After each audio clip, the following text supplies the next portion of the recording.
এখনই তো হাত ঢুকছে।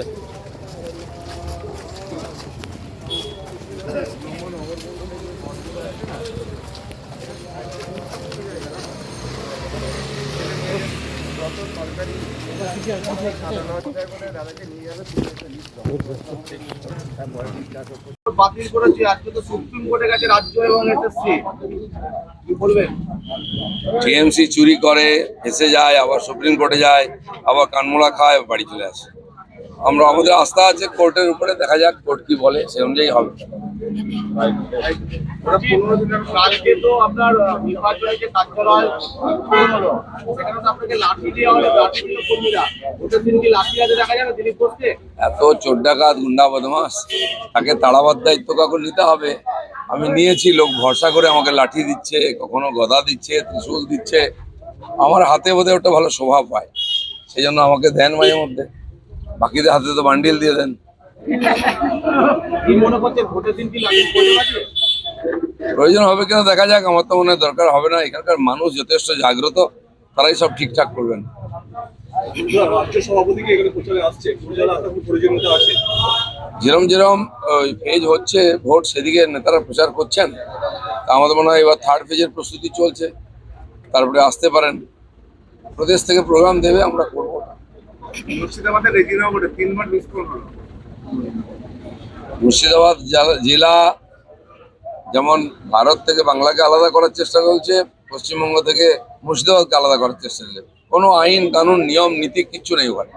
বম বন্দুক যত দেখুন ওখানে, বোমা বিস্ফোরণ ওখানে, যত ক্রিমিনাল অ্যাক্টিভিটি, টেররিস্ট ইত্যাদি ওখানে লুকোয়। তো টিএমসি ওটাকে মুক্তাঞ্চল করে রেখে দিয়েছে, যা ইচ্ছা করো, খালি ভোট দাও, জেতাও। এর ফলে কি আছে, পশ্চিমবাংলার সুরক্ষাও চিন্তার বিষয়, বাংলাদেশের সুরক্ষাও একটা চিন্তার জায়গায় আছে। আর পশ্চিমবাংলার যে বদনাম হচ্ছে এর দ্বারা, সে তার জন্য টিএমসি দায়ী, গুন্ডাদেরকে ওখানে পুষে রেখেছে। হাসনাবাদের বিস্ফোরণে বিজেপি নেতার ভাই গ্রেপ্তার হয়েছে। আমাকেও গ্রেপ্তার করে ফেলতে পারে, কারণ কি, পুলিশ ওদের হাতে আছে। নিজেরা বোম বিস্ফোরণ করছে, নিজেরা মরছে, মারছে, লোকে দেখছে কারা মরছে, কার বাড়িতে বোম পাওয়া যাচ্ছে।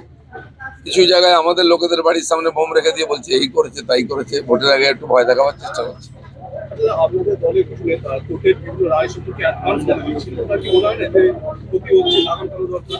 নেতা বলার দরকার নেই, সাধারণ মানুষই বলে দিচ্ছে কি হবে। কারণ মানুষ যেটা চাইছে ওটাই বলছে, আর ওটাই হবে। কারণ জলের মতো পরিষ্কার, কে চুরি করেছে, বদমাইশি করেছে, উনিও তো বড় বড় গলা করে বলছেন, কি লাভ হয়েছে?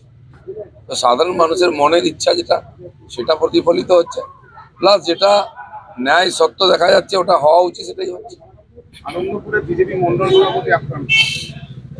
সব জায়গায় কম বেশি হচ্ছে। কালকে ওখানেও ভয় দেখানোর চেষ্টা করছে। আমিও গ্রামে ছিলাম, আমি একটা গ্রামে গেছিলাম, সেই গ্রামে আমাদের একজন সাধারণ কর্মীর বাড়িতে খাওয়া দাওয়া করলাম দুপুরে।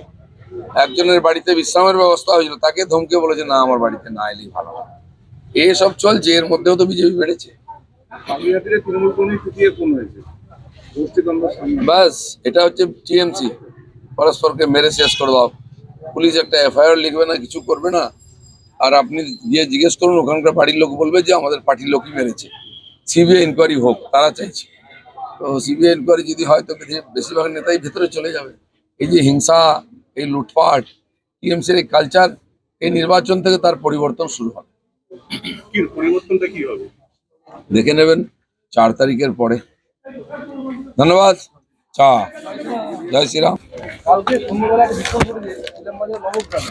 অঙ্গনওয়াড়ি কেন্দ্রের পাশে কিছু বোম বারুদ ছিল, বাড়ি ঘাড়ি সব উড়ে যাচ্ছে।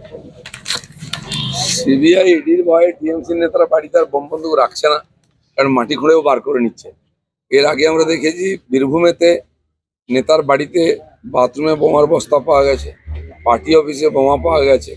এখন তারা বুঝে গেছে ব্যাপারটা অন্যরকম, তাই সরকারি অফিস, এদিক ওদিক, স্কুলে বোমা লুকিয়ে রাখছে, সেগুলোই পাওয়া যাচ্ছে। দ্য সহজ পাঠ, সহজ কথা, সঠিক তথ্য।